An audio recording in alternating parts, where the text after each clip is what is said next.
What's going on, people? I've got the great Adam Smith, the voice of boxing, in the studio with me, who has, by the way, a YouTube channel. I do. You do have a YouTube channel. The voice of boxing. There you go. Please subscribe to it. I'll put the link in the description. Great stuff he does. After every event, he gets almost like exclusive interviews with the winners and losers in the changing rooms, just as I see you do it as they get out of the ring.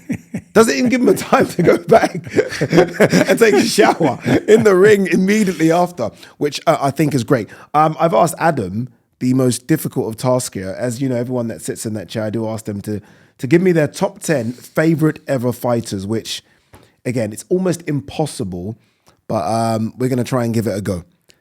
So this is UK and Ireland, just to be clear, which means I kind of know that there's going to be at least not the great late Diego Corrales or Tommy Hearns or the wonderful fighters that I love from the States. We might have to get you back in to do a worldwide one. But this is UK and Ireland. This is UK and Ireland. Okay. 10-1. Very hard. Favorite. So not necessarily best. This isn't a case of, titles and defenses and all. This is just a favorite. Who guys you've watched, girls you've watched, working with, have given you a little something, right? That kind of feeling in the pit of your stomach when they fight. You ready? I've got hundreds, Eddie. Should we go from 100 to 90? I've got hundreds of, the AJs and the Furies and the Crawlers and the George Groveses and the Scott Quiggs and so many others that won't make the list. Wow. But there's just, the Booths and I just loved just so many fighters over the years. I love fighters. But all right, here we go. Okay, go on then. Top 10. Okay, I'm going to put Carl Froch. He has to get in because he was so exciting and such a great fighter and just in and out of the ring as well. I spent so much time with him. I'm trying not to go with the Matt Macklins, the Johnny Nelsons, the Darren Barkers, the Barry Jones, the Carl Framptons, just to be fair because I work with them all. Spencer as well and all of those. But I'm going to go with fighters that are my favourite, but they're there for a reason. And I think Carl was an incredibly exciting top-level fighter who was just box office every time. And the Froch-Groves rivalry, I think, was the best since Ben Eubank and possibly arguably the best ever of the modern generation. And I just think Froch in the ring has got to be in that list. Has to be in the list. When I think of what Froch did and who he fought and the names on that resume, and you're right, it was almost the greatest rivalry we've seen that stemmed from nothing, really. And he'd never forgive me if he wasn't. No, he's got to be. Everyone that sat in that chair has had Carl Froch in the list. All right, Carl Froch. And there's no real order. He could be number 3 or 4. No. Don't I'm going 10. I'm going 10. All right, number 9. Number 9 is one of my very favourite fighters. Charisma on a stick, cruiserweight and heavyweight. Goes back to the amateurs when I knew him when he was fighting for England. David Haye.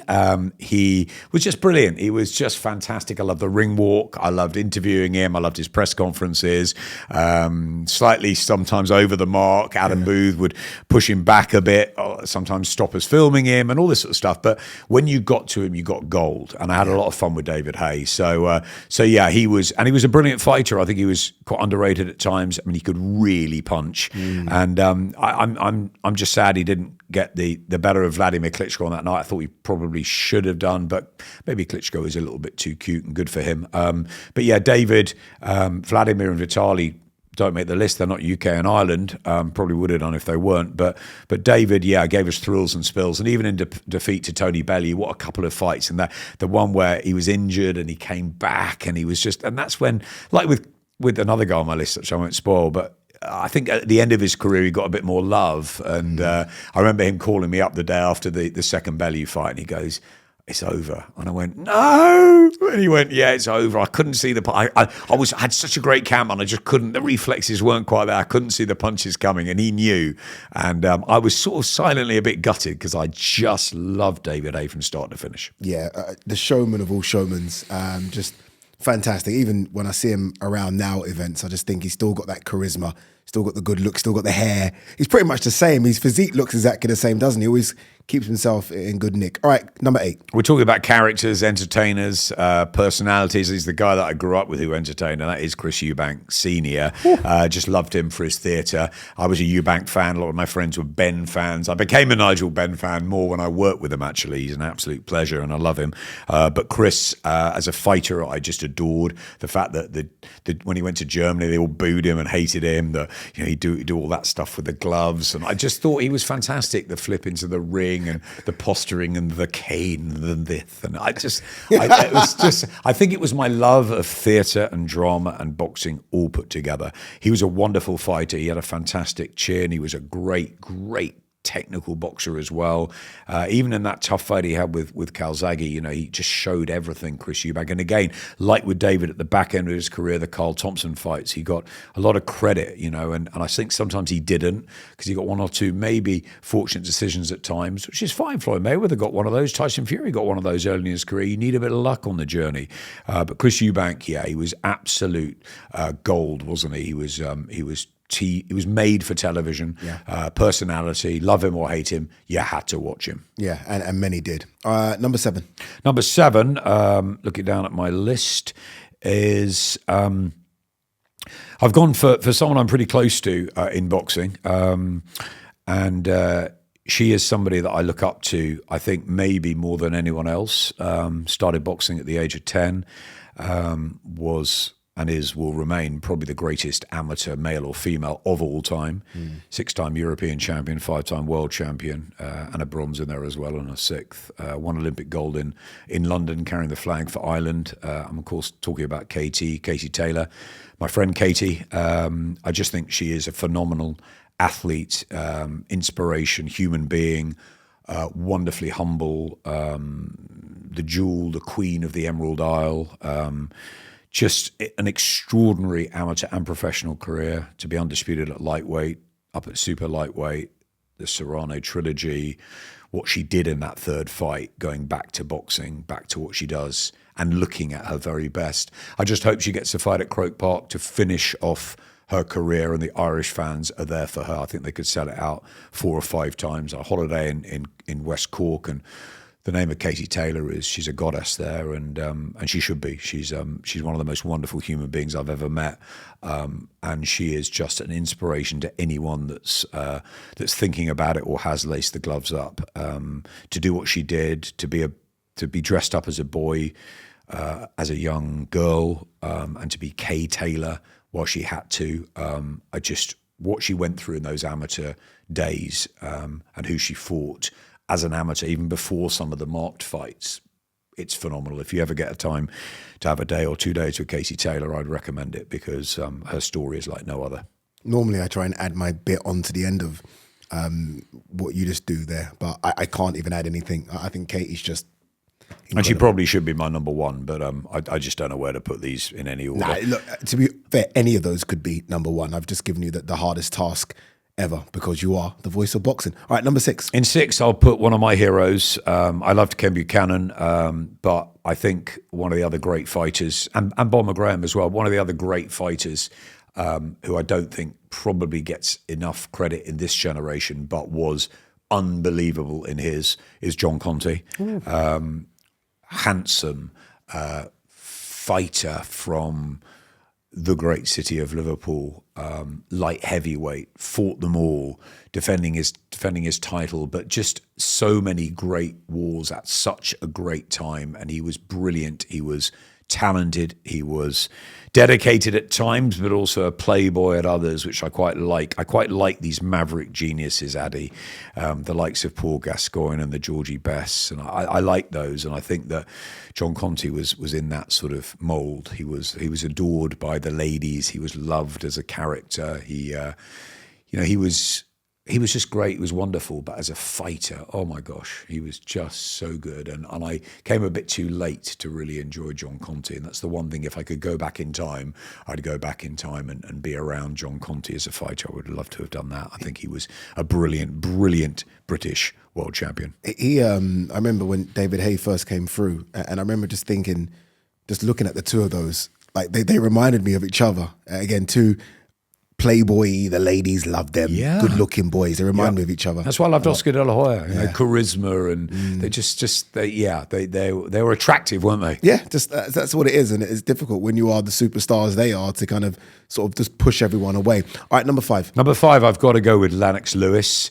Lennox Lewis, born in West Ham, a Brit. Of course, he fought for Canada in the Olympics, but we'll have him. He's English. We'll take him. We'll take him, and we've just enjoyed such an incredible time with Lennox. I've got so much respect for Lennox Lewis because he only lost twice, and he exacted revenge on both occasions. He was with Pepe Carrera. He realised he needed a change. He went to the great Emmanuel Stewart. Harold Knight did so much work with him. I spent so many training camps with Lennox Lewis through wonderful, wonderful years of world title defences and challenges and great times. There's the Alco Maverages, the Haseem Rackmans, the Andrew Galottas, of course, the Holyfields and the Tysons, and just, he was at an era. I wish he fought Riddick Bowe. I wanted that fight so much. It never happened. The repeat of the amateur final, the Olympic final. But I love Lennox, and I think he was the greatest heavyweight we've ever had. Of course, we've had Tyson Fury and Frank Bruno and AJ and many others, but I think Lennox Lewis stands in a class of his own in a way. I think he was in an era that was so difficult as well, and he beat them all. He was great. He had a wonderful jab, fantastic power, and he came back when he got beaten, and he only got beaten by a couple of big shots. And as I said, he got the wins over Oliver McCall and Haseem Rackman, and he knew when to go as well. He knew that Klitschko fight was getting hard, the Vitali one, and stopped on cuts, and he knew that was enough. So he retired, a bit like Carl Froch. He retired at the right time. So I've got huge amounts of respect for Lennox Lewis, and he's got to be on that list. Yeah, one of the greatest heavyweights of all time. And you're right. I think everyone over here is fighting for second place all the time when it comes to the best heavyweights from these shores, because for me, he's number 1 by some distance. Okay. I'm very intrigued as to your 4, 3, 2, 1 here. Number 4. 4 is my real hero when I was a kid. Tommy Hearns was one over in the States, but the one here was Barry McGuigan. Look, the Clone Cyclone, world featherweight champion, and just what he did at a time where Ireland was going through such turmoils and troubles. I have Irish heritage. I spend a lot of time in Ireland these days. I love the Irish people. Stevie Collins, Eamon McGee from Belfast, the likes of Eamon Loughran and Brian McGee, and all these fighters that Carl, of course, and in the South, the Steve and Packy Collins, and just so many great nights. Lennox, of course, fought in Dublin. And Barry, for me, was somebody that united a country and did more than just box. He brought a nation together. He was wonderful. And I think that night with Pedrosa at Loftus Road will forever live with me.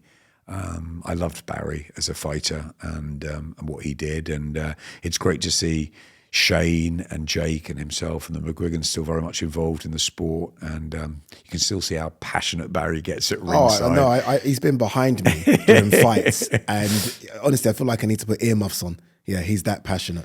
Yeah, and he's had a very difficult life as well, losing his beloved daughter. I've worked with him obviously as well, and Danica she had leukemia as a child when I worked with him at Sky, and then she became a presenter and a wonderful woman, and then the cancer came back, and obviously having been through cancer myself, there's a link with Barry and I, and he's been really good in as has the whole boxing world, Addy. But Barry understands what cancer is, and he's had his share of tragedy, but Barry McGuigan, he'll always be someone up there for me as a fighter that was just a very special time.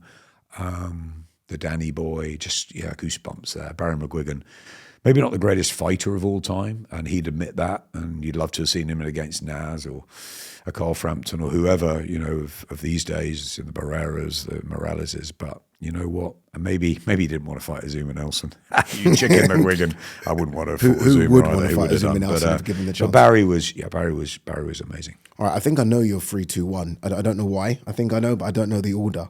But I do think I know the 3-2-1 because in my head there's at least 3 enormous fighters from the last 25 years that you've not mentioned. But again, this is your favorite list. Who's number 3? Yeah, in third place, it's the guy that I absolutely adored interviewing. I just spent so much time up in Sheffield with him. And for me, again, you talk about, I love characters. I love charisma, and there was none bigger than Prince Naseem Hamed. He was box office. He was. How big would he be now? In today's boxing world with social media? I think he would be as big as any top footballer. I honestly really do. Yeah. I think he would be. I don't think you could equate it. But at that time, everyone wanted to be at a Nas fight. And it was just everything. He allowed us at Sky. He allowed us to bring him in cars on magic flying carpets, flipping into the ring, and the entertainment, the fact that he had that arrogance, the braggadocious sort of predictions, the Ali-like sort of swagger and talk, and he just backed it up with that power and the Brendan Ingle and the story and the Sheffield posse that he had around him, and just such an inspiration to so many young fighters as well. Kell Brook coming through when he was a kid, and everyone being inspired by what Nas did. He was a one-off. Brendan and him were one-offs together, but what he did, ruling the featherweight world, and of course he lost to Barrera, and we wanted him to go on longer, and it was a bit of a shooting star career, but what an impact he made. That deal with Adidas, going to America, taking on Kevin Kelly, that whole time, one of my favorite times ever in boxing and in life, working with Naseem Hamed. It wasn't easy at times. You had to wait for him. It was, he knew that, but I tell you what, when you interviewed him, you knew you were going to get gold, and there was no one like Nas. A wonderful fighter, one of the biggest pound-for-pound punchers of all time, one of the greatest featherweights of all time, but certainly one of the great characters of all time, particularly for British boxing. Yeah, he's my number one all the time. I'm just obsessed. I think maybe the age obviously helps. Growing up, just seeing this guy, as you say, small figure, flipping ropes, just the arrogance, the confidence, the swagger, the way he dressed, the cars he drove. I was just like, this guy, it was almost like a rapper for me, the way I look at like American rap Michael stars. Jackson came to see him train. On the night of Kevin Kelly, I interviewed Pierce Brosnan, who ended up playing Brendan Ingle, Donald Trump. People like this were there for Nas Kelly. He just was an attraction. I remember going to Harlem and saying, "Hey guys, do you know this guy's the Prince? He's coming to take over your town." And they're like, "He ain't no Prince in New York." And I'm like, "You wait. Kevin Kelly's going to destroy your boy." And he was going, "Oh no." He's going to go, "Kevin, I want you to put my posters up after the fight. No creases, nice. Don't run. Don't be running." Oh, it was wonderful, wonderful times. All right, number two. Number two, very difficult, the 1 and 2, and 3 really. But number 2, I'll go with the hitman, Ricky Hatton. Ricky and I grew up in boxing together. I first saw him when he was a teenager with Billy Graham, who he had these blonde, spiky hair. I knew of him as a good amateur, and Billy said to me, "He's the one." And Billy had told me that there was lots of fighters in that gym at the time, the likes of Enzi Bingham and Morris Core and Carl Thompson, and I remember him saying, "This guy's going to be different," and he was studying away on a punch bag, and Billy was like, "This guy's going to be a world champion." I'm like, "I've heard this before."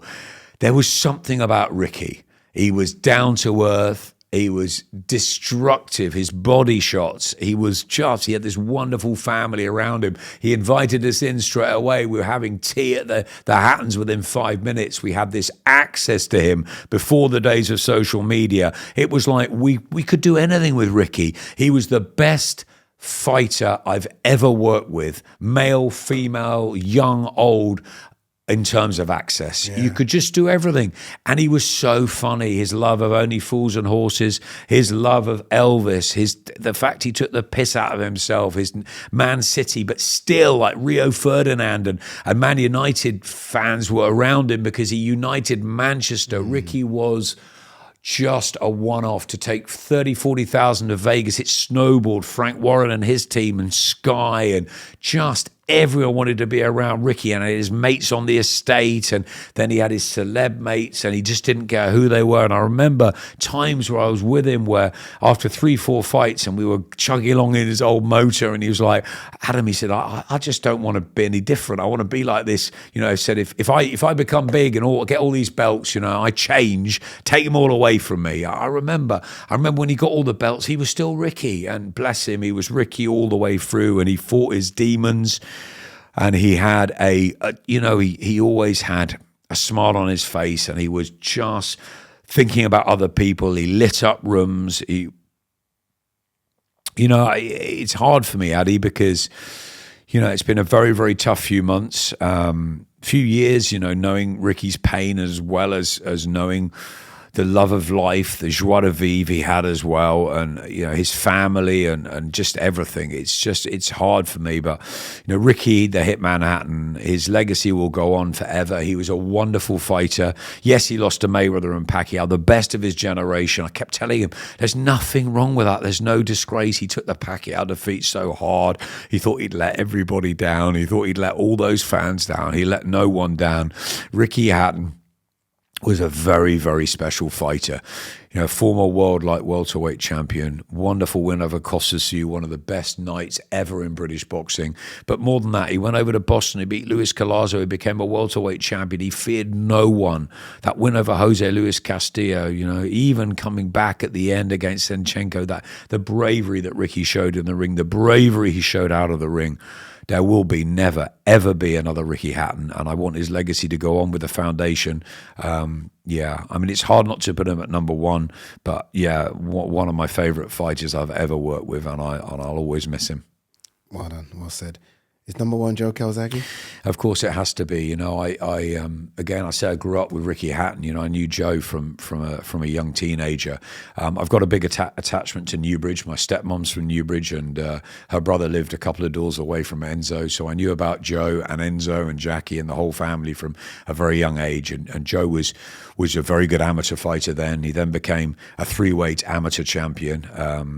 Unbelievable in the unpaid ranks. I just love Joe Calzaghe. I love the way he trained in a tin shack in Newbridge with his dad.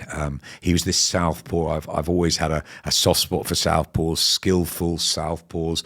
He could punch. I love the musical combinations that Enzo took him through. The story of Enzo arriving as a busker and meeting Jackie, and the Italian heritage, and going with the Calzaghes to Sicily and Sardinia, and just spending that time in Newbridge. And I had so many wonderful times down with my family, with my grandma and my uncle, and with Joe, and we made a documentaries down there with him. And I just loved Joe. And he wasn't always with Sky. He was with Mickey Duff. He was with Frank Warren. He had his times away. He was just, for me though, the complete fighter. 46-0. He got a lucky night against Robin Reed. I didn't think he won that fight. Robin Reed was another that could easily have got on this list, a wonderful fighter. And that Valentine's Day with the two good-looking guys. And I mean, if Joe had wanted to fly and wanted to come out of Newbridge a bit more, he could have been an international superstar, like you mentioned, Naz. Joe could have been huge in Little Italy and New York and all of those sort of things. We'd eventually got him to New York. It was a bit late. He fought the greats, the Hopkins and Jones, at the end of his career. Lacey was his night. But I always say that very good fighters have one good night. And great fighters have many. And Joe had many great nights. He was an elite fighter, along with John Conteh and Ken Buchanan and Lennox Lewis. I think he was the best fighter since the war. Joe, undefeated. That record is exceptional. And I remember sitting in my grandma's house shortly actually before she lost her life, and Joe said to me, he said, I'm done. He said, this is going to be it, this Roy Jones fight. And he got knocked down in the first round. I thought, oh no, has he left it? Has he not got out in the right time? But thankfully, after that Jones win, he got out. So he got out at the right time, again, like Lennox and like Cole. Joe got out at the right time. And, I know our own Darren Barker's very close to him. I know Joe, likes to live his quiet life in Wales a bit now. He tends to sort of stay out of the public eye, but Joe's a great guy. He's an old friend of mine. He's been through a lot, and I have so much respect and time and love for Joe Calzaghe. But as a fighter, he has to be my number one. He was the greatest of that generation, and I think still one of the greatest to ever lace them up that's come out of Britain. He did it the hard way. He never shirked anything. He had his issues. He had his injuries, his difficulties. Sometimes he had hard periods in his career where the hands, and he didn't think he was going to get that recognition, and he sort of fought that from that little place of Newbridge, which I knew well.